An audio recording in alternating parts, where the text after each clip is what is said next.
आपका अखिल भारतीय राजीव गांधी विचार विकास मंच के इस प्लेटफॉर्म पर और Rajiv Gandhi social media channel पर आज हमारे साथ में है भीम ब्रिगेड के संस्थापक अध्यक्ष राजेश जी वानखड़े। राजेश जी, आपका स्वागत है। जय हिंद। और एक आज हमारा नसीब अच्छा है कि राजीव गांधी सोशल मीडिया पर एक डैशिंग कार्यकर्ता और डैशिंग लीडरशिप जो अमरावती को प्राप्त हुई, अमरावती जिले को और अमरावती के साथ में महाराष्ट्र को भी प्राप्त ऐसा नेतृत्व मिला है। तो आपका स्वागत है। राजेश जी, अमरावती लोकसभा चुनाव 2024 इतनी मूवमेंट्स हुई है कांग्रेस को हराने के लिए या कांग्रेस के उम्मीदवार को हराने के लिए, बलराम वानखड़े को, इवन उनको हराने के लिए बाकायदा बाबा साहब अम्बेडकर के पौत्र को भी यहाँ बुलाया गया या वो खुद आए, कुछ पता नहीं चला, लेकिन मुझे तो लगता है कि बुलाया गया। उसके बाद में करीबन 56-57 उम्मीदवार एससी कैटेगरी के खड़े किए गए। उन्हें कहाँ से फंडिंग हुई है जाहिर है सभी को पता है कहाँ से हो सकता है। उसमें से 19 लोग विड्रॉल भी हुए, फिर भी मैदान में 37 कैंडिडेट रहे और बच्चू कडू के प्रहार जो पार्टी थी उसमें से दिनेश बुक को भी खड़ा किया गया। मुख्य तो जो लड़ाई थी कांग्रेस और बीजेपी की थी, बीजेपी की ओर से नवनीत राणा की थी और कांग्रेस की तरफ से बलराम वानखड़े थी। अभी जो चुनाव जो रिजल्ट आया 4 जून को, उसमें देखा गया है कि दोनों ही पार्टी के जो उम्मीदवार है आमने सामने सीधी लड़ाई जिनकी थी, बलराम वानखड़े और नवनीत जी राणा के, दोनों को ही 5 लाख के ऊपर वोट मिले। 5 लाख के वोट मिले हुए हैं। इसका मतलब ऐसा है कि जो दलित समाज और मुस्लिम समाज कहता है कि हमारी वजह से ही कांग्रेस के बलराम वानखड़े चुनकर आए। क्या आपको नहीं लगता कि ये थोड़ा सा झूठ फैलाना चालू हो गया? क्योंकि अगर नवनीत राणा को 5 लाख वोट मिलते तो जाहिर है कि दलितों के वोट उसको भी मिले हैं। आपके इस बात पर क्या विचार है? सबसे पहले तो मैं अमरावती जिले की पूरी जनता का मन से आभार मानता हूँ जी कि जिन्होंने एक, अगर ऐसा राजनीति में देखा जाए तो सबसे पहले तो एससी समाज का अगर कोई कैंडिडेट रहता है और कोई अगर लीडर रहता है और वो जब अपनी भूमिका कहीं पे अगर देता है तो उसके लिए पहले स्टार्टिंग से उसको संघर्ष करना पड़ता जी। उसके बाद में अगर हमने सोचा कि हमको इलेक्शन लड़ना है, चाहे वो विधानसभा हो, चाहे वो लोकसभा हो, चाहे वो जिला परिषद हो, पंचायत समिति हो या महानगर पालिका हो या नगर परिषद हो, तो इसमें एससी समाज के कोई से भी लीडर को संघर्षमय करना पड़ता। उसके बीच में इतने स्पीड ब्रेकर आते कि वो वहां तक जाए तक वो थक जाता और वो खुद ही अपनी माघर पीछे हट हो जाता हो। तो इसमें जो लोकसभा का 2024 का अगर लोकसभा का अपन जब चर्चा करेंगे तो इसपे ये सामने आया कि नवनीत राणा जब 2014 में खड़े रहे थे, जी हाँ, राष्ट्रवादी की तरफ से हाँ, तब उनको पराजय हुआ था। हाँ। अभी 2019 में भी उनका पराजय हुआ नहीं, 2019 में जीत कर आए। हाँ, सॉरी, 2019 में वो जीत कर आए। हाँ। तो 2019 में जब वो जीत कर आए तो हमें ऐसा लगा कि ये जो नेता है, ये नेता एक महिला है, उसके बारे में कोई शक नहीं है। नेता हमारी जो महिला है, सबसे पहले तो हम महिला का सम्मान करना हमारी संस्कृति है, हमारे अमरावती जिले की भी संस्कृति है और हमारी भी संस्कृति है कि हम महिला का आदर सम्मान ही करते हैं। पर नवनीत जी राणा का जो स्टेटमेंट है, हाँ, जब 2019 में हमने उनका काम किया, पूरी एससी समाज ने काम किया, मुस्लिम समाज ने काम किया, ऐसा ही नहीं तो अमरावती जिले के सभी जाति धर्म के लोगों ने उसका काम किया। जी हाँ। और उसके बाद में उसको राष्ट्रवादी कांग्रेस और मित्र पक्ष, ये पक्ष के वजह से उनको 37,972 की 78,000 की लीड मिली थी। जी हाँ। तो ये लीड जब उस टाइम भी यही परिस्थिति थी, अगर आनंद अड़सुड़ ये भाजप के और शिवसेना के उम्मीदवार थे, महायुति के उम्मीदवार थे, तभी भी यही पोजीशन थी। तब की पोजीशन इससे भी बिकट थी। पर अगर एससी समाज के और मुस्लिम समाज नवनीत राणा के पीछे नहीं रहता तो उसी टाइम 2019 में नवनीत राणा का पराजय बिल्कुल पक्का था, जाहिर है। पर जब हमको बताया गया कि माइनॉरिटी का खासदार बनेगा हाँ ये हाँ माइनॉरिटी का अंदर बनेगा। हाँ डॉक्टर बाबा साहेब आम्बेडकर का नाम लेकर इन्होंने हमको जो गुमराह किया, जी हाँ बौद्ध समाज के जो विहार बना के इन्होंने जो निधि डालना शुरू किया, हाँ हाँ पर वो अभी तक भी 5 साल का निधि आए नहीं है। जी आप हाँ अगर बडनेरा मतदार संघ में जाएंगे, अचलपुर मतदार संघ में जाएंगे, उसके बाद में तिवसा मतदार संघ में जाएंगे, उसके बाद में मेड़घाट में अगर जाएंगे, तो ये 6-7 जो मतदार संघ है, हाँ इसमें अगर गए तो खासदार का एक भी निधि ऐसी नहीं है कि जो दलित समाज, एससी समाज को उन्होंने दिया। अब सबसे बड़ी बात, अचलपुर में ऐतिहासिक दीक्षा भूमि है जी हाँ जो एक चंद्रपुर में है, एक नागपुर में है और एक बाबा साहब ने अचलपुर में किया था। वो दीक्षा भूमि में हमारे जो मार्गदर्शन थे, हमारे नेता थे, रासू गवई साहब, हाँ, जब खासदार थे, हाँ, दादा साहेब गवई, उन्होंने उस टाइम 2003 में उन्होंने वो ऐतिहासिक दीक्षा भूमि को निधि दिया था। तब वहां पे एक हॉल और 2 रूम बने हुए। जी हाँ उस टाइम से एक भी उसके टाइम बाद में खासदार कितने बदले, खासदार हुए, उसके बाद में अनंत गुड़े हुए, उसके बाद में आनंदराव अड़सुड़ आए, उसके बाद में अभी नवनीत राणा आए, पर एक ने भी उसको निधि दिया नहीं। वो अभी भी वैसा ही खंडर पड़ा है और वो जो इमारत है वो इमारत पूरी भुसभुस हुई है। अच्छा अच्छा अच्छा। हमने 2 बार निवेदन दिया, पर उसका क्या हुआ, अभी तक इन्होंने वो ख्याल, उस पर ख्याल नहीं दिया। सिर्फ इन्होंने क्या, कभी कभी गुमराह किया। अब अगर अमरावती का विषय अपन देखेंगे, अमरावती में इरविन हॉस्पिटल है, जिला सामान्य रुग्णालय, हाँ हाँ उसको इन्होंने 2023 में हाँ उसको नाम दे दिया डॉक्टर बाबा साहेब आम्बेडकर जिला सामान्य रुग्णालय। जी हाँ तो ये कैसे ये जुमले करते रहते हाँ हाँ कि किसी भी तरह अपन चर्चा में होना चाहिए। इधर एससी समाज का भी वोट लेते, हाँ इधर मुस्लिम समाज को भी ये करते, इधर आदिवासी समाज को भी करते, उधर माली समाज को भी करते, इधर पटेल समाज को भी करते। पर इनका क्या है कि ये दुपट्टा कौन सा भी ले लेते। हाँ हाँ जो समाज के गए, अभी अगर हमारे समाज में आए हाँ, तो नीला दुपट्टा लेते। जी जी अगर मराठा समाज में गए तो ये कैबिन में रख देते, डिक्की में रख देते, भगवा निकाल लेते। जी जी। अगर आदिवासी प्रभाग में गए, मेड़घाट में गए तो पीला दुपट्टा लेते। अच्छा। इनका ये दुपट्टा का जो चर्चा थी, दुपट्टों का इन्होंने जो वातावरण तैयार किया था, ये वातावरण उनके आंगलट आ गया।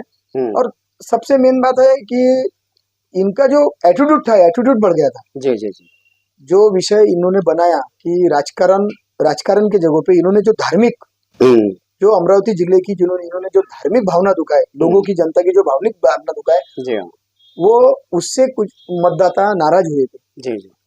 उनके लीडरशिप में कोई शक नहीं है, अपने विरोधक है वो, पर उनकी लीडरशिप में कोई शक नहीं है। पर उन्होंने जो धार्मिकता पे बोलना शुरू किया, लोगों के मन की भावना, मन को ठेस लग गई। हाँ, उसके वजह से इनका पराभव हुआ। जी जी। और रहा बच्चू कडू साहब का विषय, प्रहार का विषय, दिनेश गुप्त साहब का विषय, हाँ, तो ये सबको मालूम था। आनंद राज साहब का भी है। आनंद राज साहब हमारे डॉक्टर बाबा साहेब आम्बेडकर के नातू है। हाँ, हम उनका आदर सम्मान करते और आदर सम्मान इसके बाद में भी रहेगा। पर अगर यहाँ पर अमरावती में आनंद राज साहब आए, 4 महीने पहले आए, 6 महीने पहले आए, अब हमने भी उनके साथ में काम किया। पर जब देख रहे थे तो राणा के कुछ लोग इनके लोगों से मिल रहे हैं, कोई तपोन के फार्म हाउस पे मिल रहे हैं, कोई उनके भानखेड़ा के फार्म हाउस पे मिल रहे हैं, कोई इधर दिल्ली दरबार में ऊपर बैठे दिख रहे, हम जा रहे तो उठ जा रहे। तो हमने जो हमारे भी संगठन है, हमारा भीम ब्रिगेड संगठन है, और हमने भी हमारे हमने जब तंत्र चलाना चालू कर दिया, तो हमको ये नजर आया कि वाह, जब आनंद राज साहब जब अमरावती में आ रहे, तो इसका बहुत बड़ा कुछ ना कुछ अमरावती पे संकट है। और वो संकट जो है वो आनंद राज साहब को मालूम नहीं है। पर जो यहाँ के जो चम्मच थे, यहाँ के जो दलाल बोलते, जिसको दलाल कहते हैं, दलाल, जैसा हम उनको समझाने के लिए गए थे, मैनेजर जैसा हम उनको समझाने के लिए गए थे, तो हमको बोल रहे थे वो आप कांग्रेस के दलाल है, आप बलवंत वानखड़े के दलाल है। अरे बलवंत वानखड़े के हम दलाल है, पर बलवंत वानखड़े ब्राह्मण नहीं क्या? बलवंत वानखड़े कोई दूसरे जाति का है क्या? नहीं। बलवंत वानखड़े दूसरे समाज का है क्या? प्योर बुद्धिस्ट है। और बलवंत वानखड़े ये एक डॉक्टर बाबा साहेब आम्बेडकर के, क्या बोलते हैं उसको हिंदी में, बाबा साहेब आम्बेडकर के तत्वों को लेकर चलने वाले, विचारों पे चलने वाला एक रिपब्लिकन चळवळ में का एक सैनिक है, भीम सैनिक है। आणि आमच्या मराठीत जे म्हणतो आम्ही की ते बाबासाहेबाचं लेकरू आहे. हाँ हाँ हे जरी नातू असले हाँ. पण आम्ही बाबासाहेबाचं लेकर आहे, बिल्कुल बिल्कुल. कारण की आमचा फक्त एकच बाप आहे. हाँ तो ऐसी वो ये परिस्थिति निर्माण हुई, तो हमने उसपे ध्यान मंथन किया, चिंतन किया. हाँ. अमरावती के जितने भी लोग हाँ. अंबेडकर चळवळी को अभी तक लेकर जो चल रहे, हाँ. तो उसमें हमने एक हमारी एक बैठक हुई, गुप्त बैठक हुई. हाँ, हाँ. उसमें हमने चिंतन मंथन किया कि वह अगर आनंद राज साहब आए, हमारा उनका स्वागत है अमरावती में, अमरावती जिले में उनका स्वागत है. पर जब अगर आनंद राज साहब को हम चलाएंगे तो नवनीत राणा 1.5 लाख मतों से चुन के आएंगे. बिल्कुल. क्योंकि हमारा एससी का जो वोट बैंक है हाँ एक 3 लाख है. हाँ और जो अगर हिंदू एससी देखेंगे हाँ. ऐसे मिला के 4,87,000 रुपए, हाँ. 4,87,000 होते. हाँ उसमें से सब ये कट कुट करके हमने 2.5 लाख हाँ वो हिंदू जो एससी है हाँ. वो तो इनको देने वाले नहीं थे. बिल्कुल. वो कैसा है देखो, हम एससी है, हम हमारा जाति धर्म छोड़ेंगे नहीं, बिल्कुल. और सभी को अपने जाति धर्म पे गर्व होना चाहिए. मेरा ऐसा जी जी बिल्कुल. मेरा ऐसा कहना है, मेरे ऐसे विचार है हाँ. कि अपने जाति धर्म का अपन ने गर्व रखना ही चाहिए. अपने जाति धर्म के लिए अपन ने लड़ना ही चाहिए, चाहे वो जान जाए, चाहे जान लेनी पड़े. बिल्कुल बिल्कुल. वो भगवा रहो, नीला रहो, हरा रहो, पीला रहो, कुछ भी रहो, बिल्कुल. उससे कोई ये गैर मत करो. उसके लिए कोई नो कम्प्रोमाइज. बिल्कुल बिल्कुल. हमारा चाहे वो हमारा मराठा बांधव है, हाँ. चाहे हमारा हिंदू बांधव है, चाहे हमारा मुस्लिम बांधव है, चाहे हमारा सिख ईसाई जो भी बांधव है, हाँ हाँ. उसने उसके धर्म से प्रामाणिक होना चाहिए. बिल्कुल बिल्कुल. तो ये अभी जब आनंद राज साहब आए अमरावती जिले में तो हमको हाँ. थोड़ा सा लगा हाँ कि ये थोड़ा सा कश्मकश होने वाली चीज है. बिल्कुल. फिर उधर से बच्चू कडू, प्रहार जनशक्ति पक्ष, हाँ इन्होंने भी अपना तांडव चालू कर दिया. हाँ हाँ. इधर से आनंद राज साहब ने तांडव चालू कर दिया. हाँ. पर हमने इस पे जब विचार किया, बच्चू कडू साहब ये एकनाथ शिंदे साहब के एकदम निकट है जी जी. और उनके कैबिनेट में समर्थन है ना. समर्थन है. हाँ. तो हमने ये सोचा है कि अगर दिनेश बुब ये अगर चलते हैं तो समझो 100% मत अगर उनको जाते हैं, हाँ. तो उसमें से 60% मत वो बड़वंत वानखड़े के लेंगे बिल्कुल. और 40% मत वो नवनीत राणा के लेंगे, जो हिंदुत्व को मानने वाले लोग हैं. बिल्कुल. और दिनेश बुब ये पहले से हिंदुत्ववादी है. जी. जब वो तालुका प्रमुख थे शिवसेना के, हाँ. फिर शिवसेना के यहाँ के प्रमुख हुए, हाँ, चांदोबाजार नगर परिषद में भी पहुंचे. हाँ. सब ऐसे सब बातें हुए. उन्होंने पिछली बार खासदार की भी लड़ी थी. तो ये सब बातें देखते हुए अगर हमने वो पूरा मंथन किया हाँ हाँ. कि अगर ऐसा अगर होता है तो बच्चू कडू साहब का भी हमने यहाँ पे देखा. हाँ हाँ. तो हमने उनको कुछ बोला नहीं, ना उनके समर्थन में गए, हाँ. ना उनके विरोध में गए. इधर आनंद राज साहब के हम समर्थन में भी नहीं गए, हाँ. और विरोध में भी नहीं गए. हाँ. पर हमने जो हमारा कैंपिंग था, हाँ. हमने जो हमारा काम था, हाँ. वो हमने पद्धतशीर किया. हाँ. अगर हम एससी समाज के जितने भी जो रास्ते पे दौड़ने वाले 4-5 लोग हैं, हाँ हाँ, 7-8 लोग हैं, ये अगर आनंद राज साहब के साथ में रहते थे, हाँ.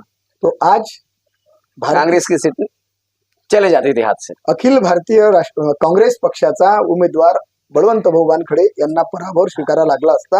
आणि काँग्रेसचे जे नेते आहेत ज्यांनी भरपूर मदत केली आणि इतकी मदद केली, यांनी इतकी मेहनत घेतली, इस पे सब पानी फिर जाता. जी. ये मानना पड़ेगा आपको. बिल्कुल बिल्कुल. ये आपको भी मानना पड़ेगा, जनता को भी मानना पड़ेगा, सबको मानना पड़ेगा. अगर थोड़ा सा उचनीच होता था, थोड़ा सा अगर उचनीच होता था तो सीट अपनी नहीं उचनीच तो होने ही वाला था. हाँ. कैसा है, आनंद राज जी जब आए तो तभी कार्यकर्ताओं को जो जनता उससे बीजेपी होने वाला है, वो जनता के कार्यकर्ताओं को पता चल गया था कि आनंद राज जी अगर आए हैं तो डेफिनेटली वो बलवंत भाऊ वानखड़े और कांग्रेस के ही वोट खाएंगे. ठीक है. उसके बाद में दिनेश बुब जो है वो जितने ज्यादा वोटिंग लेगा या प्रहार की वजह से जितने ज्यादा वोटिंग उसको मिलेंगे, वो वोटिंग नवनीत राणा का खा जाएंगे. ऐसा एक सिस्टम बन गया था. यानी दिनेश बुब के वोटिंग बढ़ाना और एससीओ के वोट कम करना आनंद राज के लिए, ये यहाँ के जनता के जो प्रतिनिधि थे उन्होंने बाकायदा अपने काम को अंजाम दिया है. अगर आनंद राज जी के थोड़े से भी वोट बढ़ जाते 10-15 हजार, तो आज बलवंत भाऊ की सीट यानी हार जाते थे. लेकिन अगर दिनेश बुब के अगर वोट कम हो जाते, जैसे आज 54,000 उनको मिले, वो अगर 40 पर आते तो भी बलवंत भाऊ को खतरा था. दिनेश बुब को जितने ज्यादा वोट मिलते थे वो नवनीत राणा के वोट खाने वाले थे, क्योंकि दिनेश बुक की जो पार्टी है, जाहिर वो कालांतर में हिंदुत्ववादी ही पार्टी के थे, हिंदू माइंडसेट के वोटर है उनके। बरोबर। बच्चू कडू खुद हिंदू साइडर है। हाँ हाँ तो जितने भी वोट उसको दिनेश बुक को मिलते थे, वो नवनीत राणा के वोट कम हो जाते थे। इसीलिए हमारा पहला ही एक जो टारगेट था हमारी संगठन का, तो यही था कि दिनेश बुक को कम से कम वोट मिले, ज्यादा से ज्यादा वोट मिले, और अनुराजा अम्बेडकर जी को कम से कम वोट मिले, ताकि कांग्रेस और बलराम भाऊ वानखेड़े की जीत सुनिश्चित हो जाए। ऐसा हमारा टारगेट था, और ऐसा हमारे यहाँ के अमरावती के कार्यकर्ताओं ने ऐसा किया भी है। बहुत सारे कार्यकर्ताओं ने यानी अनजाने में किया, उनको पता नहीं था ये गणित कैसा है, उन्होंने उसी ढंग से काम किया जिस ढंग से हम सोचते थे। बहरहाल हिंदुत्व की जब बात आती है इस राष्ट्र में, महाराष्ट्र राज्य में बीजेपी जैसी कट्टरवादी हिंदुत्व पार्टी को लाने का श्रेय शिवसेना को जाता है। ये तो आपको भी पता है, बाला साहब ठाकरे की वजह से ही आए हैं, और छोटा भाई बनकर आए, आज वो बड़ा भाई बनने की कोशिश कर रहे थे। लेकिन 2019 के चुनाव में जो काम हुआ उद्धव ठाकरे और शिवसेना के विरोध में, बीजेपी में जो किया, या शिवसेना को खत्म करने की कोशिश में पार्टी को भी तोड़ा, और अलग अलग चुनाव लड़ते हुए 2019 के विधानसभा में जब पता चला कि शिवसेना प्रमुख को ही झूठा गिराने का काम अमित शाह ने किया है, जो 2.5 साल के मुख्यमंत्री पद की जो बात हुई थी वो बाकायदा एक होटल में हुई थी, और इसकी कसम जब खाके बोलते हैं उद्धव ठाकरे, बाकायदा बाला साहब ठाकरे की, तो हिंदू समाज को पता चल गया कि उद्धव ठाकरे झूठ नहीं बोल रहे, झूठ यहाँ पर अमित शाह का दिख जाता है। तो उस वजह से उनको पता चल गया कि ये हमको खत्म करने के लिए आए हैं। और उद्धव ठाकरे ने फिर बाद में अपनी अलग आघाड़ी बनाई, जिसमें शरद पवार की राष्ट्रवादी शामिल हो गई, कांग्रेस की और कांग्रेस पार्टी शामिल हो गई, और इन तीनों के गठबंधन से महाविकास आघाड़ी की जो सरकार बनी थी, उसकी वजह से जब उद्धव ठाकरे और शरद पवार राहुल गांधी के संपर्क में आए, तो उनको सच्चा हिंदुत्व क्या है, जिसको मराठी में कहते हैं खरा हिंदुत्व, वो सच्चा हिंदुत्व क्या है उसकी जानकारी या उसको आत्मज्ञान हुआ उद्धव ठाकरे को। आज उद्धव ठाकरे कांग्रेस का सबसे बड़ा मित्र माना जाता है, ये यहाँ तक है। लेकिन उसी उद्धव ठाकरे के विरोध में यहाँ के नवनीत राणा ने मातुर्शी में जाके मैं हनुमान चालीसा पढ़ूंगी, उसके बाद में शिव पुराण, उसके बाद में इस देश में रहना है तो जय श्री राम बोलना पड़ेगा, ये जो विचारधारा जो एक्सेप्ट किया है नवनीत राणा ने, जाहिर है 2019 में बीजेपी में जाने के बाद, बरोबर, और बीजेपी में जाने के बाद आज उसको जो बीजेपी की टिकट मिली है, वो विचारधारा जो बीजेपी की नवनीत राणा में आई है, वो विचारधारा हारने का कारण है अमरावती लोकसभा में, ऐसा आपको लगता? देखो, सबसे पहले अगर हिंदुत्व की अपन बात करेंगे तो बाला साहेब ठाकरे इन्होंने पूरे महाराष्ट्र में हिंदुत्व चालू किया जी, सबसे पहले जी। तब बीजेपी कुछ इतनी नहीं देने, भाजपा नहीं थी, हाँ। इनको हिंदुत्व समझता भी नहीं था, हाँ, हाँ। इनका हिंदुत्व आरएसएस के पास में था जी। पर बाला साहेब ठाकरे ने जो महाराष्ट्र में हिंदुत्व लाया, बाला साहेब ठाकरे ने हमारा एससी समाज का भी विरोध किया, हाँ, उस टाइम बिल्कुल। बाला साहेब ठाकरे ने मुस्लिम का भी विरोध किया, हाँ। हालांकि बाला साहेब ठाकरे के साथ में मुस्लिम भी थे, हाँ, काम करने के लिए, हाँ, एससी समाज के भी थे, पर तभी वो विरोध करते थे, हाँ, विरोध ऐसा करते थे कि उन्होंने यहाँ तक भी बोला, हाँ, मराठी सांगू तुम्हाला, यहाँ तक इन्होंने बाळासाहेब ठाकरेंनी यहाँ तक भी बोला की कशा ज्यांच्या घरात नाही पीठ त्यांना कशाला पाहिजे विद्यापीठ, जो मराठवाडा विद्यापीठ का जो विषय है वो उस टाइम भी उन्होंने बोला कि ज्यांच्या घरात नहीं पीठ त्यांना कशाला पाहिजे विद्यापीठ। यहाँ से बाला साहेब ठाकरे की चलन थी, यहाँ से बाला साहेब ठाकरे का हिंदुत्व था, वो हिंदुत्व को कट करते करते जो हमारे पुराने जो लीडर थे, उसमें जो पैंथर्स कहा करते, उसमें ढाले साहब है, हाँ, उधर से उसमें नामदेव ढसाड़ है, हाँ, ये बहुत बड़ा विषय है, बिल्कुल। जब नामदेव ढसाड़, हाँ, ये ढाले राजा ढाले रामदास जी आठवले, जोगेंद्र जी कवाड़े, बिल्कुल, इनको अभी ये रामदास आठवले साहब जो है, हाँ, जोगेंद्र कवाड़े है, हाँ, ये अभी जो प्रवाह में बढ़े, हाँ, इसको अगर छोड़ के अगर आप उनका जो अगर पहले का इतिहास देखते हैं तो इतिहास अभी अंकुर शरारे आ रहे, उनका इतिहास देख के हम आज अमरावती जिले में महाराष्ट्र में हम उनके वजह से हमारी ठाकुर की चल रही है कि अगर वो जब वो अगर काम नहीं करते थे समाज के लिए, हाँ, तो ये जो बाला साहब का हिंदुत्व था ये जो आरएसएस का हिंदुत्व था, ये कभी एससी समाज को आगे नहीं आने देता था। जी जी। ये उतना ही सही है। और ये हिंदुत्व जो बढ़ रहा, जो बाला साहब ने बढ़ाया, वो एक समान के लिए अच्छा था, वो एक इसके लिए गलत भी था। बिल्कुल, दोनों बाजू उसकी, दोनों नानी जो एक सिक्के के दो पहलू, एक सिक्के के दो पहलू थे। हाँ। पर उन्होंने जो संभाल के रखा था बाला साहब ठाकरे ने, वो सही था और थोड़ा सा गलत भी था। उसका हम समर्थन भी करते थे और उसका हम विरोध भी करते थे। और अम्बेडकर चळवळी का ये कहना, अम्बेडकरवादियों का जो ये कहना है, अम्बेडकरवादी संगठना जो है ये पहले से आक्रामक है और डॉक्टर बाबा साहब अम्बेडकर के विचारों पे चलने वाली है, डॉक्टर बाबा साहब अम्बेडकर के संविधान पे चलने वाली है। ये किसी के बाप से डरने वाली चळवळ नहीं है। डॉक्टर बाबा साहब अम्बेडकर की जो चळवळ है, ये किसी के बाप से डरने वाली नहीं है, किसी के कौन सी लीडर से डरने वाली नहीं है। रोक ठोक काम है हमारा। हम ना किसी को डरते, ना हम किसी को कहते, ना जान जाने का देखते, ना जान लेने का देखते। तो ये हिंदुत्व का जो बात करेंगे तो ये बाला साहब ठाकरे ने किया, ये भाजपा का इसमें कुछ नहीं था। अगर आप पहले से अगर आप देखते होंगे तो जब शिवसेना भाजपा के साथ में आई तब भाजपा बढ़ी। शिवसेना के साथ में भाजपा थी करके शिवसेना नहीं बढ़ी। शिवसेना की वजह से भाजपा का, बीजेपी का ये आज उगम हुआ। हाँ, उगम हुआ। अगर बाला साहब ठाकरे ने अगर शिवसेना का गठबंधन अगर भाजपा के साथ में नहीं करते थे, हाँ, तो भाजपा आज समाप्त नहीं, महाराष्ट्र में भाजपा का फिर वजूद ही नहीं था। हाँ। तो इस तरह से पकड़ते पकड़ते आपको बाला साहब जो ठाकरे है, उनके सपुत्र है उद्धव जी ठाकरे। हाँ। अब उद्धव जी ठाकरे साहब को कुछ मुख्यमंत्री से कुछ लेना देना था, कुछ नहीं था। हाँ। हमने जब वो आदमी के विचार, एक्सीडेंटल सीएम बन गए, वो एक्सीडेंटल सीएम बन गए। हाँ। और उनको कैसा, एक सिर्फ इसमें शरद पवार जी का बहुत बड़ा हाथ है जी कि उनको एक झटका देना था। हाँ। भाजपा को, बीजेपी, और वो बीजेपी को दिया, वो अच्छा हो गया। तो उस कारण से कैसा हो गया, उद्धव ठाकरे साहब सीएम बन गए और एकदम न्यूट्रल आदमी, नो राजकारण। उसमें अगर राज ठाकरे रहते थे, तो अमरावती का, महाराष्ट्र का वातावरण और गर्म होता था और डबल हिंदुत्व पे जो आता था, जैसा उधर के जो परदेशी आते थे उनको मारझोड़ करना, अपने एससी समाज का अगर कोई दिखा तो उसको ये करना, ये ऐसे जो वातावरण थे, ये थोड़ा सा वातावरण खराब होता। नहीं, इनका कैसा, शिवसेना का जो शुरुआती का जो काल था वो एक्चुअल वो हिंदुत्ववादी पार्टियों के साथ में ही रिलेशन में था। बीजेपी, विश्व हिंदू परिषद, आरएसएस, बजरंग दल, ये इनका संबंध और संपर्क इनके साथ में ही था। 2019 में इनका संपर्क आया है कांग्रेस के साथ में, ये आप ध्यान में रखो। कांग्रेस की विचारधारा इनको पता ही नहीं थी कि काम कैसा किया जाता है संस्था में और सरकार में।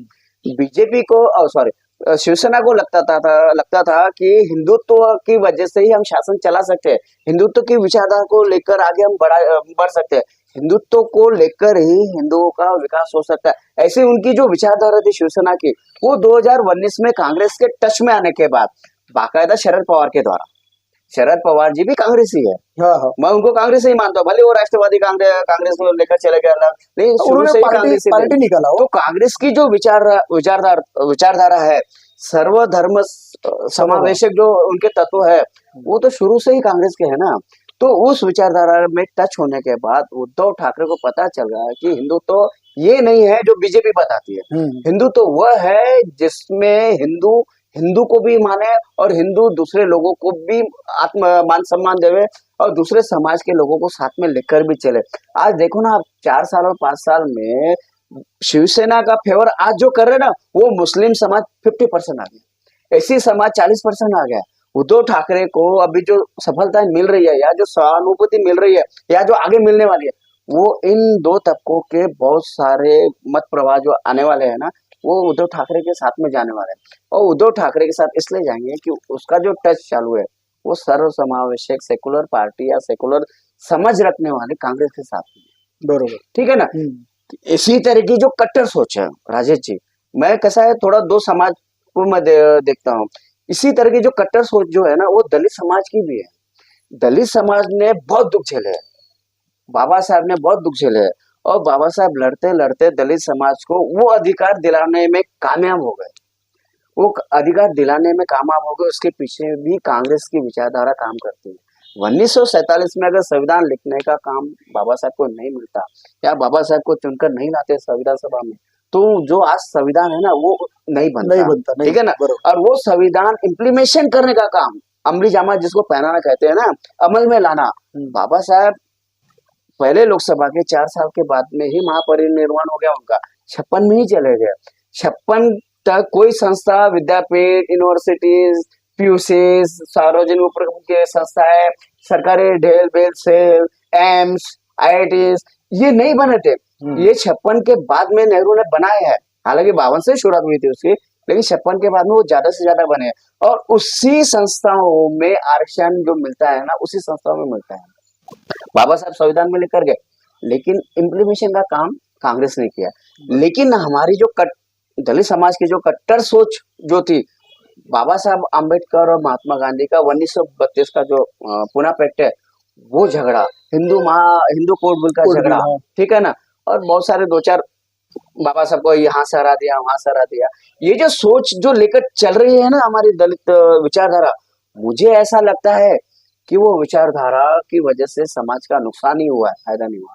क्योंकि आपको जो मिल रहा था या मिलना है या मिलना था, वो उसमें कहीं ना कहीं रुकावट आई हुई है, क्योंकि अभी कांग्रेस सत्ता में नहीं है। 10 साल पहले 2014 में बीजेपी के मोदी सरकार की बीजेपी सरकार आ गई, दोनों एक दूसरे की सरकार की, ऐसा समझ के चलो। क्योंकि अभी मोदी सरकार बोलते हैं, कभी बीजेपी सरकार बोलते हैं, भारत सरकार कोई नहीं बोलता है। तो ये जो मोदी सरकार आई है, ये मोदी सरकार ने 2014 से वो सब बेचना चालू कर दिया, बेच चुके हैं, हर चीज प्राइवेटीकरण कर चुके हैं जो कांग्रेस ने बनाया था। और कांग्रेस ने बनाए हुए संस्थानों में ही दलित समाज को नौकरियां ज्यादा से ज्यादा मिली है, आरक्षण ज्यादा से ज्यादा मिले हैं, राजकीय आरक्षण उसमें मिले हैं, श्रावण बाल से लेकर हर तरह की योजनाएं जो कांग्रेस की वजह से मिली है, हर चीज बाकायदा, वो सभी चीजें 2014 से रुकी हुई है। तो दलित समाज का शत्रु नंबर 1 कौन है? बीजेपी आरएसएस छीनने वाला या कांग्रेस देने वाला? लेकिन आज अब आप किसी दलित लीडर से पूछेंगे, लीडर से, मैं समाज की बात नहीं कर रहा हूँ, लीडर से पूछेंगे तो कांग्रेस नंबर 1 है शत्रु उनके लिए। ऐसा क्यों? इसमें कैसा है, अगर आप एक बात देखो, अभी अमरावती लोकसभा का अगर विषय करेंगे अपन, तो इसमें चर्चा हो गई थी कि नवनीत राणा जीत कर आने वाली है। हाँ। नवनीत राणा जीत कर आने वाली है। नवनीत राणा ने रथ लाया, नवनीत राणा ने मलाई वो कहा के मलाई पेड़े लाए, मथुरा से पेड़े लाए। हाँ। ये क्या, एक ऐसा एक पिल्लू छोड़ देते कि छोड़ा अपन बोल दो, वो चालू हो जाता। हाँ। फिर जैसा अपन ने एक सोचा कि अभी अपन उदाहरण देख लेंगे, अपन जैसा दिनेश गौ को पकड़ेंगे, नहीं सिट्टी बम बढ़ रही, बम बता रही पूरी पब्लिक टाइट, नहीं सिट्टी आएंगी। इससे क्या होता है, एक ने बोल दिया सिट्टी आएंगी तो अपने कुछ लोग है, एक जो सा मेंढर कैसे रहते, वो एक अगर भेड़े बोलते हैं, उसको अगर एक को आगे हकला तो सबके सब उसके पीछे चल जाए। तो ये लाइन क्या कर दी इन्होंने, वहां से चालू कर दी। अब इनको जब वो अपन सोचे कि ये भाजपा विरोध है कि कांग्रेस विरोध को समझते, पर जो भाजपा ने विरोध, जो दलित समाज का विरोध भाजपा करती, जैसा जंतर मंतर पे संविधान फाड़ा, जंतर मंतर पे बाबा साहब के फोटो को लातों से तोड़ाया, बाबा साहब के नारे लगाए, ये कांग्रेस ने नहीं किया। ये कांग्रेस के कभी सत्ता में नहीं हुआ। कांग्रेस ने कभी बाबा साहब के मुर्दाबाद के नारे नहीं लगाए।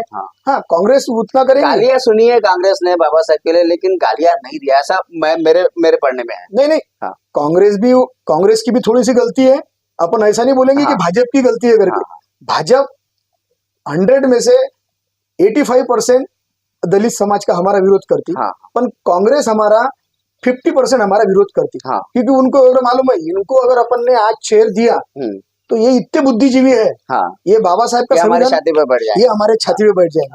अभी अगर यहाँ का अमरावती का अगर अपन सोशल मीडिया, अमरावती का अगर राजकारण देखेंगे तो ये बलवंत वानखड़े जो है, ये एकदम सादा माणूस है, सिंपल आदमी है। और पहले सरपंच, उसके बाद में सभापति, उसके बाद में जिला परिषद, उसके बाद में आमदार, और उसके बाद में अभी खासदार, सांसद हो गए। 6 महीने के उनके राजीनामे, 6 महीने के उनको त्याग पत्र देना पड़ा अपने पद से। बिल्कुल। तो ये बाबासाहेबाच्या लेकराचं हे एक अभिमानास्पद काम आहे, आणि यालाच बाबासाहेबाचं लेकरू म्हणते। बिलकुल। आणि रिपब्लिकन चळवळ जे म्हटली म्हणजे ते बळवंत वानखडे। बिलकुल। जर मेहनत म्हणजे इमानदारीनं, इमानी इतबरानं जर तुम्ही काम कराल, अगर आप एक सच्चा कार्यकर्ता मिला, अगर आप स्वाभिमान निष्ठावान अगर कार्यकर्ता देखेंगे तो बलवंत वानखड़े। बिल्कुल। अगर आप इसके पीछे रहेंगे और इसके पीछे रहेंगे भरने के, तो आप कभी आप मूवमेंट नहीं चला सकते। मूवमेंट नहीं चला सकते, बिल्कुल। आप खत्म है। जी। और ये खत्म करने में ये हमारे लोग ही है, हमारे लोग है। अब कांग्रेस का अगर विषय पकड़ेंगे, अभी कांग्रेस ने हमारा एक बुद्धिस्ट करके हाँ एक उनको सीट दिया, हाँ उसमें यशोमती ताई का हाँ बड़ा योगदान है। हाँ जो 2 साल पहले यहाँ पे बाला साहेब थोरात आए थे, हाँ डॉक्टर बाबा साहेब अम्बेडकर पुतले को उन्होंने अभिवादन किया था, जी जी तभी उन्होंने बोला था कि यहाँ पे वहाँ बुद्धिस्ट एक उम्मीदवार हाँ अपने को चाहिए, हाँ तो वो कौन रहेगा? हाँ तो यशोमती ताई बोले अपने पास में बळवंत वानखडे है, हाँ हाँ तो तभी उन्होंने बोला दिया कि बळवंत वानखडे तुम्ही कामाला लागा। बिल्कुल बिल्कुल। म्हणजे 2 साल पहले, 2 साल पहले। जब से वो ग्रिप पकड़ के रखा यशोमती ठाकुर ने, हाँ तो अभी तक वो ग्रिप पकड़ के रखा, तो आज उसने उसको पूरा सज्ज कर दिया। उसकी टिकट से लेके उसके पूरे आर्थिक परिस्थिति से लेके हाँ आज पूरा संभाला उसने यशोमती ठाकुर ने। तो इसमें कैसा है, अगर बोलेंगे अभी कि हमको बडनेरा से टिकट दो, हाँ हमको अचलपुर से टिकट दो, हाँ देते क्या? नहीं नहीं, वो पॉसिबल नहीं ना। वो कांग्रेस वाले देते ही नहीं हमको। अगर हम उनको बोलेंगे कि भाई हमको अभी तुम बड़ा काम हो गया अभी, तो अपना कांग्रेस तो तुम तो कैसे भी चुन के आ कांग्रेस सकते हो। वालों ने गलतियां यहीं पर किया है, जहाँ जरूरत है उनको जब जरूरत होती है तभी वो टिकट देती है या उम्मीदवार को जिता कर लाते हैं। अब अगर लेकिन अगर हमने मांग किया है कि हमको दो, तो वो ऐसे नहीं देते। लेकिन बाबा साहब ने मांगनी इस तरह से की है आरक्षण के रूप में, वो तो हमारा कोटा रहेगा, हमको मिलेगा ही मिलेगा। कांग्रेस वो दिया है नहीं, हमारा वो कोठा था ना, ये हाँ। लोकसभा का हमारा कोठा ही है, हाँ। हमारा हक है। लेकिन उस पे नवनीत राणा ने जातीय प्रमाण पत्र कहाँ से लाया? वो कब्जा जमा लिया उसने कब्जा जमा लिया। बिल्कुल। हमने उसका चिंतन मंथन किया, लेकिन साला अभी इस बार हाँ कुछ भी हो जाए, यहाँ से अगर बाला साहेब भी लड़ते थे हाँ तो हम बाला साहेब से विनती करते थे, साहब हम तुम्हारे लिए अकोले में आते। नहीं, अमरावती की जनता का तो ये मानस था, कोई भी आए हम रिक्वेस्ट करेंगे। लेकिन बात वो नहीं है। बात मैं वो पूछना चाहता हूँ कि नवनीत राणा ने भले ही एससी का सर्टिफिकेट बनाया, सुप्रीम कोर्ट के आदेश से पास भी हो गए, लेकिन है तो उच्च वर्णीय, कितना भी बोलो से, ठीक है ना। बरोबर। एक उच्च वर्णीय व्यक्ति के विरोध में या उम्मीदवार के विरोध में, आप गौर कीजिए इस पर, एक उच्च वर्णीय व्यक्ति के विरोध में और दूसरा उच्च वर्णीय प्रहार का भी उम्मीदवार था, इन दोनों के विरोध में एक बुद्धिस्ट जो प्योर व्यक्ति है, प्योर बुद्धिस्ट व्यक्ति को 2 साल पहले डिक्लेयर करना, वो भी किसी उच्च वर्णीय व्यक्ति के द्वारा, इसमें पार्टी विचारधारा का फर्क आता है। वहां बीजेपी विचारधारा थी, इधर कांग्रेस विचारधारा थी। कांग्रेस विचारधारा हमेशा से ही अपना जो वजूद रहता है कायम रखना चाहता है, लेकिन उसने प्योर बुद्धिस्ट व्यक्ति को 2 साल पहले डिक्लेयर किया, पैसा प्रचार हर चीज किया। यानी कि जैसे अर्जुन के पीछे श्री कृष्ण था महाभारत काल में, आज के काल में बलवान के पीछे यशोमती ठाकुर उसी तरह खड़ी थी जैसे कृष्ण खड़े थे। और अर्जुन बना के उसने दम भी लिया और निश्चिंत श्वास अभी लिया है। दोनों अभी दिल्ली में गए राहुल गांधी के बुलावे पर। मेरा कहना वो नहीं था, मेरा कहना यह है कि जो दलितों का जो विचारधारा है, वो जो शत्रु नंबर 1 जो कहते हैं, वो कांग्रेस को कहते हैं, बीजेपी को नहीं। ऐसा मैं वो पूछना चाहता था। वही बता रहा मैं कि ये वही सारांश है, महत्व तुम्हारा वही विषय था। पर मैंने वो विषय आपको पूरा क्लियर बताया नहीं। जी क्लियर बोल रहा हूँ कि जैसा बताया मैंने कि जो मेल रहे थे वो एक साथ में चल जाते। तो ये कैसा, कांग्रेस के बारे में हमारे जो लोग हैं इन्होंने अफवाह फैला के रखी है कि कांग्रेस ऐसी है, कांग्रेस वैसी है, और कांग्रेस ने कुछ ऐसा किया है। थोड़ा किया कांग्रेस है ना, सत्ता में वो रहते हुए हर कोई करता है। 100% में से उन्होंने 75%, 65% ऐसा हमारे साथ में किया। 50% भी पकड़ लो, 50% पकड़ लो, 35 म्हणजे 75% हमारे साथ में किया। हम उसको अपन नाकारते नहीं आता। पर जो अभी कांग्रेस ने हमारे लिए किया, हमारे एक बुद्धिस्ट भीम सैनिक को एक खासदारकी की टिकट दिया, जी हाँ, उसको हमने चुन के लाया। वो भी बहुत बड़ा कांग्रेस का योगदान है। उनके पास में उम्मीदवार थे, उनके पास में लोग भी थे, हिंदू साइडर के लोग, हिंदू एससी लोग थे। जी हाँ, पर उन्होंने एक ही कांग्रेस का उन्होंने एक ही था ना कि बलवंत वानखड़े बुद्धिस्ट है, और बुद्धिस्ट में 12.5 जाति आते, उसमें भी दे सकते थे। बिल्कुल कैटेगरी आती है, उसमें कैटेगरी आती ना, हर समाज में आती हो। इसमें कुछ दोहरा नहीं है, उसमें कुछ लंसन नहीं है। हर समाज में 12.5 जाति है, उसमें क्या भी दे सकते थे, पर उन्होंने बुद्धिस्ट ही दिया। वो कांग्रेस ने क्यों किया? कांग्रेस ने उसका जब देखा कि कांग्रेस भाजपा हमेशा वार करती है, भाजपा ये एक नंबर की दोगली पार्टी है, और भाजपा पूरी जातिवादी पार्टी है, हम उसका कभी समर्थन नहीं करेंगे। हम समर्थन भी नहीं करेंगे और उसके विरोध में रहेंगे हमेशा। बिल्कुल। अगर उसमें हमारा एखादा विचारधारा का आदमी भी जाता है तो हम तभी भी उसका समर्थन नहीं करेंगे, बिल्कुल, क्योंकि वो हमेशा हमारे डॉक्टर बाबा साहेब अम्बेडकर है। रामदास आठवले गए ना, तो हम उसका समर्थन क्या करते हैं उनका? रामदास आठवले बाकायदा हर बिल जो पास होता है नरेंद्र मोदी सरकार की ओर से, उसमें रामदास आठवले का समर्थन ही होता है। तो हम कभी उनका उन्होंने विरोध नहीं किया, दिखा नहीं, हम उसका समर्थन क्या करते? अभी देखिए ना, जोगेंद्र गवार सिर्फ एक एमएलसी के लिए शिंदे के साथ में जा रहे हैं।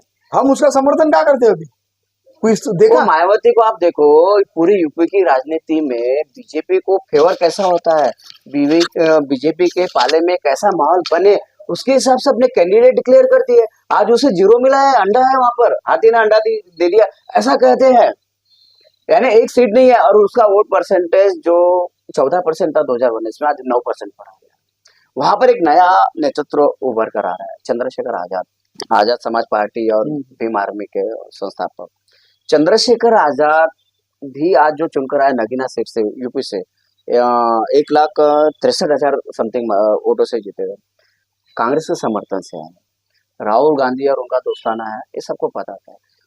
वो चाहते थे चंद्रशेखर आजाद की मुझे 4-5 सीटें मिल जाए, तो वो भी बार्गेनिंग कर सकते थे, जैसे भाजपा ने किया। लेकिन उन्होंने एक सीट मांगी, एक सीट उनको मिली, और आज वो जीत कर आ गए। आपको लगता है कि अभी की जो लोकसभा जो अगले 5 साल चलने वाले, उसमें यूपी की राजनीति में चंद्रशेखर आजाद का हस्तक्षेप मायावती से ज्यादा बढ़ जाएगा, या मायावती कम होते जाएंगे, चंद्रशेखर आजाद बढ़ते जाएंगा? क्या ऐसा लगता है? क्योंकि मायावती का टोटल राजकारण आप देखेंगे तो 3 बार वो मुख्यमंत्री रही है, 4 बार रही है, 4 में से 3 बार वो बीजेपी के समर्थन से रही है। और दलित समाज बीजेपी के विरोध में जाता है, और वो मायावती बीजेपी के समर्थन से सीएम बनती है। ये जो राजनीति जो चल रही थी यूपी में, वो दलित विरोधी चल रही थी, ये जाहिर हो चुका है। तो चंद्रशेखर आजाद में आप भविष्य देखते हैं यूपी के लिए? चंद्रशेखर आजाद ये युवा नेतृत्व है जी, और युवा नेतृत्व होने के बाद में एडवोकेट है जी, उसके बाद में उनका जो है चंद्रशेखर आजाद का, उनका समाज के लिए योगदान है, उसमें अपन कुछ नहीं बोलते, उसमें अपन ये कुछ नहीं कर सकते। मेरे ख्याल से वो चंबार जाति से आते। जी हाँ जी। पर उन्होंने अभी तक दीक्षा कहाँ ली? जैसी और मायावती ने भी कहा दीक्षा लिया, वो सिर्फ कांसीराम जी का फोटो लेके चलते, बरोबर है। और अपने को एक अगर कुछ समाज के लिए करना है, अगर अपने को राजनीति में अपना अगर कद बढ़ाना है, राजनीति में अगर अपने को कुर्सी हासिल करना है, तो डॉक्टर बाबा साहेब अम्बेडकर, उनके फोटो का एक डॉक्टर बाबा साहेब अम्बेडकर और संविधान, इनका फायदा लेके ये सब लोग राजनीति में उतरते हैं। ये हमको अभी से नहीं, हमारे पहले भी जो लोग थे, हमारे बाद में भी की पीढ़ी भी यही समझेंगे, और ये सबको मालूम है कि ये लोग सिर्फ एक फायदा लेते सिर्फ। उसके बाद में इनको बाबा साहब से भी कुछ लेना देना नहीं है, ना संविधान से कुछ लेना देना नहीं है। हम जब भीम आर्मी का काम करते थे, तब चंद्रशेखर आजाद जी का अगर हम घर देखेंगे तो वो घर एकदम छोटा था, हाँ, नॉर्मल, एकदम नॉर्मल था, कि वो घर के जो लिपाई थी उसके टुकड़े पपड़े गिरे थे। जब चंद्रशेखर आजाद जेल में गए, वो जेल में उनकी रात को 2 बजे बेल होती, और 2 बजे जेल में से उनकी रिहाई होती। तो रात को 2 बजे जेल में से रिहाई कैसी होती वह? आज तक के कोणते भी सेंट्रल जेल का अपन आज देखेंगे, महाराष्ट्र नहीं, देश के कोणते भी जेल का अगर विषय देखेंगे, अगर कोर्ट बेल देती है तो उसको सवेरे रिलीज करती है, नहीं तो शाम में 6 के पहले रिलीज करती है। फिर चंद्रशेखर आजाद 2 बजे कैसे रिलीज हुए भाई? हाँ, ये बहुत बड़ा प्रश्न चिन्ह है। हाँ। फिर एकदम चंद्रशेखर आजाद जी के पास में एकदम बड़े बड़े गाड़े लग जाते। हाँ। चंद्रशेखर आजाद जी एकदम हेलीकॉप्टर विमान से बिल्कुल ये हो जाते, एकदम चंद्रशेखर जी आजाद उभरते। ये कैसा? उसके बाद में उनका जो ये है समाज के भीतर काम करने का जो विषय है, वो एकदम धीमी हो जाता। उसके बाद में एकदम वो राहुल गांधी के साथ में दिखते। और राहुल गांधी जी का जो विषय है, राहुल गांधी जी का अभी जो विषय चल रहा है, सही में अगर राहुल गांधी जी ने अगर भारत जोड़ो यात्रा अगर नहीं निकाल देते, तो आज संविधान पूरा खतरे में था। बिल्कुल, ये इससे कोई भी, मैं तो इसको मुझे जो नाकारते होंगे उनकी भी साथ में मैं डिबेट करने के लिए तैयार हूँ। अगर भारत जोड़ो आज अगर राहुल गांधी जी नहीं करते थे, तो आज संविधान खतरे में था, आज राहुल गांधी जी की वजह से उनके 233 सीट आए मेरे ख्याल से, 234 और कांग्रेस आज 100 पे गई, जो 99 पे थी, जो अपक्ष विशाल पाटिल थे वो इसमें आ गए। आज पता चला दमन दीव और एक और 2 अपक्ष है, वो भी समर्थन दे चुके, मतलब अभी 103 हो गए। हाँ। तो ये कारवा बढ़ेगा अभी राहुल गांधी जी का। हाँ।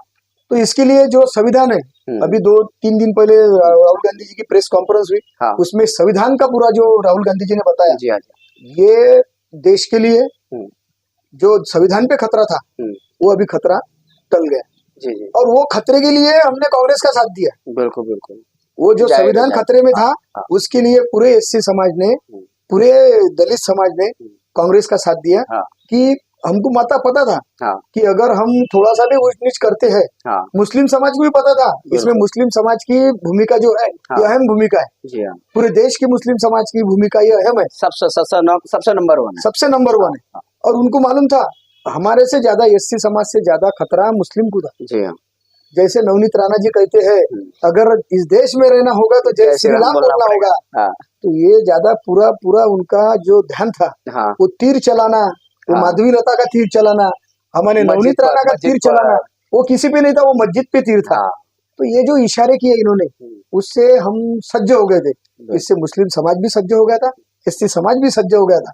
अगर इनको अभी नहीं दिया तो ये संविधान खत्म कर डालती। और राहुल गांधी जी का जो भारत जोड़ो यात्रा था, वो आज सफल हुई, और आज वो कारण से और एससी समाज, मुस्लिम समाज राहुल गांधी जी के साथ में आज बिल्कुल उनके साथ में खड़ी है। उसके वजह से आज संविधान बचा, और राहुल गांधी, एससी समाज और मुस्लिम समाज, ये तीनों के वजह से, और इसमें हिंदू समाज का भी बहुत बड़ा हाथ है। हिंदू समाज भी साथ में, सभी 18 पगड़ जाति के लोगों ने राहुल गांधी जी को साथ दिया करके आज संविधान खतरे से बचा। और आज संविधान ये एक म्हणजे क्या बोलते उसको अपन, खतरे में से निकल के आज संविधान एक सेफ है, सुरक्षित जगहों पे सुप्रीम कोर्ट के। तो उसके लिए मैं राहुल गांधी जी को और सभी 18 पगड़ जाति के लोगों को मैं बिल्कुल तहे दिल से उनकी शुभेच्छा देता हूँ और उनका अभिनंदन करता हूँ। एक आखिरी सवाल पर आता हूँ। सेंट्रल में अभी केंद्र सरकार बनने की राह पर है, एक दिन लेट हो रहा है। 4 जून को रिजल्ट आया, बीजेपी को 240 मिले, राहुल गांधी की भारत जोड़ो यात्रा की वजह से 330 से 240 पर आया। 400 पार का जो नारा था 285 पर अटक गया है। ठीक है, लेकिन जाहिर है कि सबसे बड़े दल के रूप में राष्ट्रपति बीजेपी को बुलाएंगे, अब बुलाया। नरेंद्र मोदी ने अभी दावा पेश किया नहीं है, शायद 9 तारीख को पेश करेंगे। इस्तीफा दे चुके, कार्यवाहक प्रधानमंत्री बने हुए हैं, लेकिन नरेंद्र मोदी को ये पता है कि 240 के बेस पर मैं 5 साल सरकार नहीं चला पाऊंगा। तो उन्होंने चंद्रबाबू नायडू आंध्र वाले और नीतीश कुमार बिहार वाले, इन दोनों का सपोर्ट मांगा है, और इन दोनों ने सपोर्ट देने के लिए शर्तें रखी। पहली शर्त ऐसी है कि लोकसभा का अध्यक्ष पद हमें चाहिए, दूसरे अमित शाह गृह मंत्री नहीं चाहिए। दोनों ने ही कहा है, नायडू और नीतीश कुमार दोनों ने ही कहा है। और अमित शाह अगर गृह मंत्री नहीं रहते हैं तो नरेंद्र मोदी वैसे ही खत्म हो जाएंगे, क्योंकि जितने भी घोटाले राहुल गांधी ने बताए हैं, जीएसटी से लेकर नोटबंदी, कोरोना काल का पूरा मेडिकल जो घोटाला है, इलेक्ट्रोल बॉन्ड का जो घोटाला है, अभी लेटेस्ट 1 तारीख को जब स्टॉक मार्केट जो डाउन हुआ था, उसके लिए भी 30 लाख करोड़ का घोटाला राहुल गांधी ने कल के प्रेस कॉन्फ्रेंस में उजागर किया हुआ है। अगर गृह मंत्री अमित शाह गृह मंत्री नहीं बनते तो नरेंद्र मोदी खत्म हो जाते हैं। तो ऐसे में जो सरकार बनेगी, चलो भाई अभी का कर लो, समर्थन दे दो, तो आपको क्या लगता है कि कितने दिन चलेगी?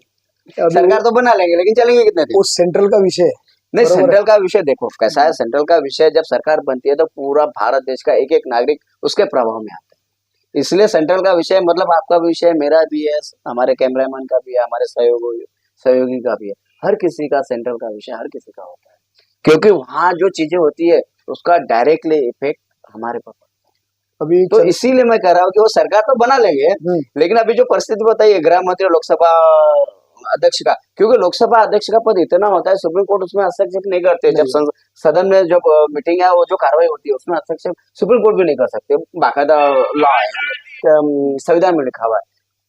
ओम बिरला जो थे ना 5 साल उसने बाकायदा हर किसी को छोटी छोटी बातों पर मार्शलों द्वारा बाहर निकाल दिया, निलंबित कर दिया। हाँ 152 लोकसभा सांसद को निलंबित करने वाला भारत देश इस दुनिया में पहला देश है। हाँ तो ओम बिरला जैसे व्यक्ति ने किया, जो लोकसभा अध्यक्ष था और जो बीजेपी का पालतू हाँ कहा जाए हाँ या जो भी है एक्स वाई जेड, तो वो अध्यक्ष पद नायडू और नीतीश कुमार दोनों ही मांग रहे हैं। साथ में अमित शाह गृह मंत्री नहीं चाहिए, ये भी वो भी कर रहे हैं। तो नरेंद्र मोदी का क्या होगा? अभी ये जो है विषय है, ये तो अभी इनका लोकसभा वो नीतीश क्या नीतीश कुमार हाँ। और चंद्रबाबू नायडू हाँ। चंद्रबाबू नायडू ने जब जैसा नरेंद्र मोदी जी को समर्थन दिया हाँ। तो उनके मतदार संघ में उनके आंध्र प्रदेश में, हाँ, आंध्र प्रदेश में जूतों से जलाया, उनके फोटो को जलाया। हाँ, हाँ, तो ये विरोध चालू हो गया। हाँ, हाँ, अगर ये विरोध अभी बढ़ते जाएगा हाँ, तो कहाँ से ये नरेंद्र मोदी को कहाँ से पाठिंबा देंगे? अरे जो जनता ने उनको चुन के दिया, हाँ, वो जनता अगर बोलेंगी हाँ, कि आप ये गलत है, हाँ, तो वो वहां पे काम नहीं कर सकेंगे। हाँ, हाँ, जनता उनके हर इसमें टांग अड़ाएंगी। जी हाँ, जी और जनता ये जनार्दन है, हाँ, हाँ, उनको जनता का मानना ही पड़ेगा। बिल्कुल। तो ये पहला विषय तो यहाँ से चालू हो जाता। अच्छा, और रही बात अभी नीतीश कुमार की, हाँ, तो वो तो कभी भी पलटी बगैर मार। बगैर पेने पलटी के मार नोटे है। कभी इधर कभी उधर हाँ, कभी भी आ जाएंगे। अच्छा, अच्छा, और वो मेरे ख्याल से हो सकता है ये जो नरेंद्र मोदी जी की जो अभी चालू है, हाँ, अभी उन्होंने संविधान को सर पे लगाया, हाँ, हाँ, वहां पे भारत माता की हाँ, जय, हाँ, भारत माता की जय, वंदे मातरम, हाँ, वंदे मातरम। हाँ, पण भारतीय संविधानाचा विजय हाँ, वो कब बोलेंगे? हे कधी म्हटलं? हाँ, ये कब बोलेंगे वो हो? कब बोलेंगे? म्हणजे यहाँ से इनका जातिवाद चालू है। बिल्कुल, सिर्फ ये संविधान को सर पे लगाते और संविधान का सिर्फ एक दिखावा बताते कि नरेंद्र मोदी जी ने संविधान सर पे लगाया। पण ये हमको भी समझता, तुम अगर भारत माता की जय ये हमको चलेगा, हाँ, वंदे मातरम ये कहाँ से आया? हाँ, वंदे मातरम चलो कहाँ से वंदे आया? मातरम भी चला लेंगे, क्योंकि नहीं, कैसे चलाएंगे? आजादी से पहले वंदे मातरम था। वो कैसे चलाएंगे? हम भारत माता की जय बोलेंगे ना, हाँ, पर जय संविधान क्यों नहीं बोला वहां पर? हाँ, वो बोला। डॉक्टर बाबा साहेब आम्बेडकर का विजय क्यों नहीं बोला वहां पे? हाँ, भारतीय घटना के शिल्पकार तो बाबा साहेब है ना। बिल्कुल, बिल्कुल। फिर पहले अगर बोलना है आपको तो भारत माता की जय बोलो, हाँ। उसके बाद में डॉक्टर बाबा साहेब आम्बेडकर के जय बोलो, हाँ। और उसके बाद में संविधान की संविधान जय की बोलो। जय बोलो। जिन्होंने संविधान लिखने के लिए इतनी मेहनत किया, हाँ, भूखे प्यासे रहे, हाँ, और तुम उनके डॉक्टर बाबा साहेब आम्बेडकर की वजह से ही आप संविधान बना सके। हाँ। और डॉक्टर बाबा साहेब आम्बेडकर के जो संविधान बनाया, हाँ, वो संविधान पे आप चल रहे। 10 साल पीएम रहे ना, 10 साल PM हो रहे। गए उन्होंने, और आप पढ़े भी नहीं है। बिल्कुल, आज उन्होंने कलेक्टर के सामने जो पत्र पढ़ के बताया, नरेंद्र मोदी साहब को पढ़ते नहीं आया। पढ़ते नहीं आया, सही बात। ये सब सोशल मीडिया पे लोगों ने देखा, हाँ। सब लोगों ने देखा। हाँ। पर तो भी भारतीय संविधान की वजह से वो आज पंतप्रधान, अभी मैं ऐसा बोल नहीं सकता मैं कि तिसऱ्यांदा पंतप्रधान बनू शकेल, म्हणजे असं काही त्यांचं नक्की नाही सध्या। नहीं, उन्होंने 9 तारीख दिया है, बहुत सारे देशों के राष्ट्रपति और प्रधानमंत्रियों को आमंत्रण भी भेजा है, और सरकार तो बन जाएगी मुझे भी लगता है, क्योंकि अभी बहुमत है उनके पास 240 प्लस नायडू और नीतीश कुमार के भी है, और 10 अपक्ष आमदारों का उनको सपोर्ट है, जीतन मांझी, लोक जनशक्ति के चिराग पासवान वगैरह जैसे हो गए, तो उनके 285 आंकड़ा होता है, और कांग्रेस के पास अभी 235 236 हो चुके हैं। अगर नायडू और नीतीश कुमार अगर सपोर्ट नहीं करते हैं या फिर शपथ लेने के बाद अगर वापस आते हैं तो कांग्रेस की सत्ता बनेगी। इसीलिए राहुल गांधी ने कांग्रेस की सत्ता बनाने का कुछ भी प्रयत्न किया नहीं है, वेट एंड वॉच पर है।